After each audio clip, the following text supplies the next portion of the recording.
From a core perspective, and you may know me, I'm natively a core professional, so I spent like more than like almost 15 years working on the core. So from the core perspective, and that's a good thing that most of the talks, most of the inputs of the vendors, and you can see that even in the 3GPP workshops, they talk about the architecture simplification. So they don't want many options like the 5G. You remember these options of the 5G. They don't want to have like a 4G plus core or a 4G enhanced core plus 5G SA core. They want to be the architecture to be simple as well. So most probably we will end up with one core, like 6G core will be an evolution of the 5G core. This is I would say the trend currently. Um, there will be some evolution of the existing functions of the 5G, but what was interesting, at least for me, because currently I'm also working on the cloud service and the computing service, that there is now a trend or a direction to enable the computing service discovery.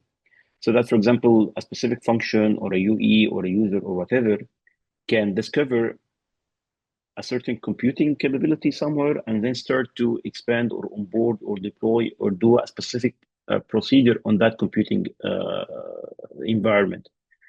And this is, for me, it's like as if you are integrating the mobile network or the service level with the computing level, and that was not there before. I mean, there are two different entities. There were some orchestrators trying to do this, but in 3GPP on the next 6G specifications, I see there is a trend to have this kind of capability. So most probably there will be new functions, to discover the computing functions or computing capabilities. And also I see a lot of focus on the sensing on the ISAC. So also there might be a new function for the sensing function. As I said, the preference, it is clear if you interpret the messages from the operators, from the telecom vendors and the big technology suppliers, all of them agree on a preference for a single standalone architecture. So you will not find two different cores with two different radio links in the scenarios that we had on the 5G. And also because it was operators, one of the pain points was the migration from NSA to SA, so they don't want to repeat the same experience.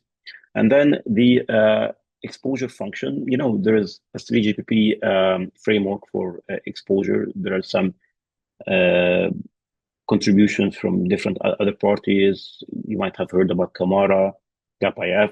So we talk about a unified network exposure framework to expose not only the data level, but also exposing other stuff to AI, to the into the computational level. So we have multi levels of exposure, and we have now some trends to do a unified framework for that. And if you read many of the telco vendors and the operators, you'll find them always referring to potential integration with the non-3GPP access for fixed wireless access. I mean, all type of accesses should be integrated smoothly with the new core.